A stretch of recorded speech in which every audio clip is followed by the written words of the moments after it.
अस्सलाम वालेकुम जी। मेरा नाम सिद्रा रजब है और मैं यूट्यूब पर, इंस्टाग्राम पर और टिकटॉक पर मोटिवेशनल वीडियोस बनाती हूँ।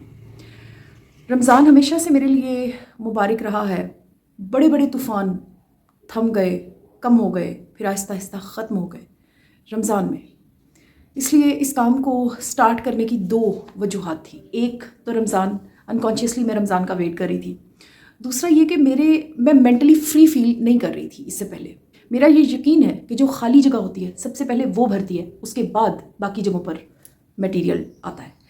इसीलिए फाइनेंशियली फ्री होने तक मैं ख़ुद को इंतज़ार में रखना चाहती थी ताकि गलती की कोई गुंजाइश ना हो किसी किस्म की भी। मैंने अपने अब्बू को बहुत ज़्यादा चैरिटी करते हुए देखा है और उन्होंने कैटेगराइज़ किया हुआ था हर चीज़ को, यानी अपने रिश्तेदारों पर ख़र्च करने का, अपने बच्चों पर ख़र्च करने का, अपनी फैमिली पे, लोगों पे, यतीमों पे, हर चीज़ को एक बड़े मज़बूत किस्म के बॉक्स में डाला हुआ था। किसी चीज़ को मिक्सअप नहीं करते थे और हलाल हराम का फ़र्क बड़े अच्छे से जानते थे।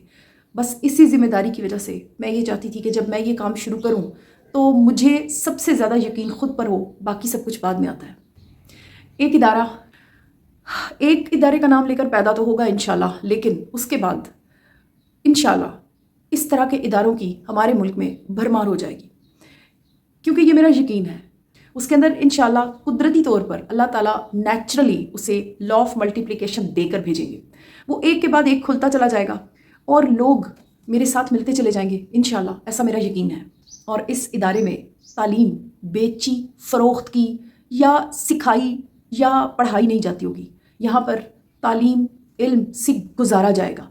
एक बच्चा प्रैक्टिकली ज़िंदगी में क्या कुछ कर सकता है उसे ये सिखाया जाएगा। एक बड़ा प्रैक्टिकली ज़िंदगी को कैसे रीस्टार्ट कर सकता है। एक हारा हुआ इंसान फिर से रेस में कैसे दाखिल हो सकता है। ये सिर्फ बच्चों के लिए नहीं होगा। इसकी डिटेल्स इंशाल्लाह मैं आपके साथ ज़रूर डिस्कस करूँगी, लेकिन सबसे पहले चंद ज़रूरी बातें। एक लड़का मैंने देखा वीडियो में शोर कर रहा था कि हमारी माँ बहनों को जलील किया जा रहा है।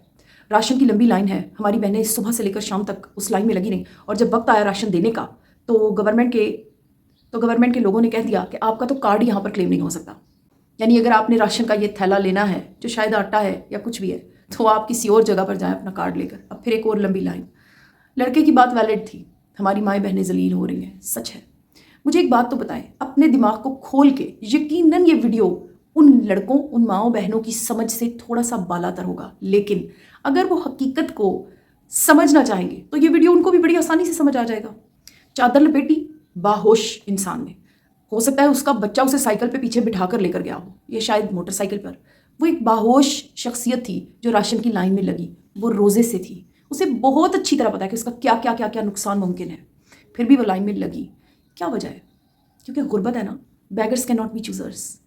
फ़कीर है, चूज़र नहीं हो सकता। क्या वजह जो हम चूज़र नहीं हो पा रहे? आखिर ऐसा क्या है जो हम में कम है? वो है हमारी तालीम, हमारा माइंड एजुकेट नहीं हो रहा। हमारे घरों में जो काम करने वाली ख़वातीन आती है ना, 3,000 रुपये लेती है फ़ीकस, ज़्यादा से ज़्यादा भी 5,000 रुपये, बड़ा घर हो सकता है 8-10 हज़ार लेती हो। यकीन करें उतने का आधा खाना हम एक वक्त में खा जाते हैं। मतलब मेरे बच्चे जब पिज़्ज़ा मंगवाते हैं ना तो वो 4,000 समथिंग का आता है, यानी हम उतने पैसे भी उसको पर मंथ नहीं देते जितने का हम एक वक्त में खाना खा जाते हैं। ये बात उस काम वाली को नहीं पता, और अगर पता चल भी जाए तो क्या करेगी वो? राशन की लंबी लाइन में लगेगी ना, एक जगह से नहीं मिलेगा दूसरी जगह जाएगी। क्यों? Because she is a beggar, she can never be a chooser. ये बैगरशिप उसकी कैसे ख़त्म हो सकती है? बीमारी की जड़ तक पहुँचे, सोचे कैसे ख़त्म हो सकती है? अगर उसका बच्चा, उसकी बच्ची उठकर खड़ा हो जाए और वो पढ़ लिख कर दिमाग में आइडियाज़ की भरमार लेकर मार्केट में उतर जाए, क्या नहीं कर सकता?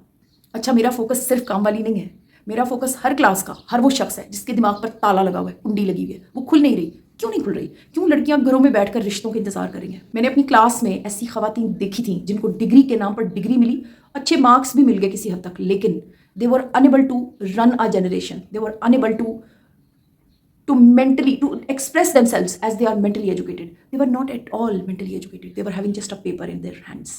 ये वो फ़र्क है। ये फ़र्क मिटाएंगे हम, ये फ़र्क मिटाऊंगी मैं, एक ऐसा इदारा कायम करके। अगर अल्लाह ताला ने मुझे ज़िंदगी दी जहाँ पर तालीम, इल्म का ताल्लुक हमारे ब्रेन से होगा, ये पेपर्स, ये किताबें, ये चंद सफ़े नहीं होंगे, वहाँ से दाखिल होने वाला और निकलने वाला बच्चा कुछ और होगा। अल्लाह माफ़ करे, बच्चा गटर में गिर जाए तो हम लोग वावेला मचाते हैं, रैलियाँ करते हैं, हमारा बच्चा गटर में चला गया, और फिर हम हुकूमत को बुरा भला कहते हैं। نہیں آنا، کسی نے بھی نہیں آنا مدد کے لیے. ہمیں خود ایک ایک کر کے ہر گٹر کو خود ڈھانپنا ہوگا، ایک ایک کر کے اپنے مسائل خود حل کرنے ہوں گے. میرا مشن گن گن کے پیسے دینا، تصویریں لینا دینا، چینلز پر ہٹ ہونا ہرگز نہیں ہے. میں کسی بھی انسان کی تذلیل نہیں چاہتی. صرف ایک کام چاہتی ہوں کہ ہم جتنے بھی لوگ ہیں جو کتاب سے گزرے ہوئے ہیں، وہ ایک ایک کر کے پینڈا کریں، اپنے حصے کا پودا لگائیں، اپنا کام کریں اور ایک ایسا ادارہ قائم کریں. پہلا ادارہ قائم کرنے میں ہمیں مشکل ضرور آئے گی، لیکن اس کے بعد انشاءاللہ ڈھیر لگ جائے گا. ایک ایسا ادارہ جہاں پر تعلیم بکتی نہیں ہے، جس کا نام فری ہے. اور میں ہرگز آپ کو یہ نہیں کہوں گی دل کھول کر خیرات کریں، مت کریں دل کھول کر خیرات. ہم آہستہ آہستہ ہی صحیح لیکن پہنچے گے ضرور انشاءاللہ. آپ کے پاس 100 روپیہ تو ہوتا ہے نا، 100 روپیہ بچ جاتا ہے نا، 100 روپے سے آپ یہ کام شروع کریں. 100 روپیہ سبمٹ کریں. اکاؤنٹس کی ڈیٹیلز آپ کے سامنے آتی جا رہی ہیں، ان کو ڈھونڈنا چاہیں تو ڈسکرپشن میں بھی ہوں گی، میں پن کامنٹ میں بھی ان اکاؤنٹس کو آپ کے سامنے ڈسپلے کروں گی. 100 روپے سے سٹارٹ کریں، صرف 100 روپیہ، زیادہ نہیں. جو گھر خرچ سے بچ جائے، جب بچ جائے تب، چاہے اکٹھے کر کے سینڈ کریں، چاہے ایک ایک کر کے سینڈ کریں. 100 روپے سے ہم اتنی ساری اینٹیں جوڑیں گے کہ آپ کی آنکھوں کے سامنے ایک ایسا اسکول تیار ہوگا جس کے اندر یہ ساری چیزیں ویلڈ ہوگی. اور یہ میں آپ کو یقین دلاتی ہوں کہ بڑے بڑے لوگ بھی خواہش کریں گے کہ ہمارے بچے بھی ان غریبوں کے، کام والیوں کے بچوں کے ساتھ پڑھیں. میرا ٹارگٹ یہ ہے کہ جہاں جہاں پر کام والیاں ہیں، جہاں جہاں پر مزدور ہیں، ان کے بچوں کو ہم خود جا کر انوائٹ کریں. وہاں پر کھانا بھی فری ہوگا، یونیفارم، کتابیں، جوتے، ہر چیز فری ہوگی. کتابیں، ہر چیز، مطلب وہاں پر آپ نے صرف اپنا بچہ بھیجنا ہے and the child will be having a new world انشاءاللہ. سیکنڈ شفٹ میں بھی وہاں پر پڑھائی ہوگی بڑے لوگوں کی، جو پڑھ لکھ نہیں سکے، جو چاہتے ہیں ہم کچھ کریں زندگی میں. اور ہم لوگ ایسا ایک کلب بھی اس انسٹیٹیوشن میں قائم کریں گے جہاں پر ہاؤس وائفس آ کر اپنے پرابلمس کو شیئر کر سکیں گی، ڈسکس کر سکیں گی، موٹیویٹ کر سکیں گی، ہو سکیں گی. انشاءاللہ وہ ایک فورم ہوگا، وہ صرف ایک بلڈنگ نہیں ہوگی، وہ ہماری زندگی ہوگی. وہاں پر ہم دن رات کام کریں گے اور ایسی کھیپ تیار کرتے چلے جائیں گے جو اپنے ہاتھوں سے کمانا بھی جانتی ہوگی، اپنے برین کو یوز کر کے اس معاشرے کے اندر ہیلتھ کو پھیلائے گی. وہاں پر کوئی زکاتیں، خیراتیں لینے دینے کا کام نہیں ہوگا. وہاں پر انسانوں کو ان کی قیمت بتا کر، ان کی ورتھ بتا کر، ان کے ہاتھوں کی طاقت بتا کر نکالا جائے گا تاکہ وہ اپنے کام کر سکیں انشاءاللہ. اور ایسے انسٹیٹیوشنز، میرا یہ ارادہ ہے کہ ہم پورے پاکستان میں at least 1 institution must be in every city of Pakistan. اور میں پرسنلی وہاں پر ٹیچ کروں گی انشاءاللہ. جاتے جاتے یہ کہوں گی کہ ان انسٹیٹیوشنز میں انشاءاللہ ٹیچرز کو اتنا زیادہ پے کیا جائے گا کہ وہ کہیں اور جانے کے بارے میں سوچیں گے بھی نہیں. یہ ایک ایسا فن پلیس ہوگا. مجھے یاد ہے ہمارے اسکول سے ایک بچہ دبئی چلا گیا تھا فیملی پرابلمس کی وجہ سے. وہ 3 سال کے بعد واپس آیا اور اس نے کہا کہ میں آئندہ یہاں ہاسٹل میں رہ لوں گا لیکن میں نے یہاں سے جانا نہیں ہے. So I just want to recreate a school as I had in my childhood. یہاں پر پڑھانے والے ٹیچرز، پڑھنے والے بچے ایک عجیب سے مزے میں مبتلا ہو جائیں گے. نیکسٹ ویڈیو میں آپ کو اس انسٹیٹیوشن کی انشاءاللہ ڈیٹیلز بھی بتاؤں گی. اور سب سے بڑھ کر اس کے لیے اسٹیپ اپ کریں، 100 روپے سے سٹارٹ کریں. جو زیادہ دینا چاہے وہ زیادہ بھی دے سکتا ہے. اور اگر کوئی شخص اپنے ماتھے پر میڈلز لگوانا چاہتا ہے اور یہ بتانا چاہتا ہے کہ میں نے اتنے پیسے دیے تو آئی ول ڈیفینیٹلی اناؤنس اٹ. لیکن کبھی بھی مدد لینے والے کو ایکسپوز نہیں کیا جائے گا. مدد دینے والا اگر چاہے اپنا نگاڑا بجوانا تو وہ میں کر سکتی ہوں. Thank you so much.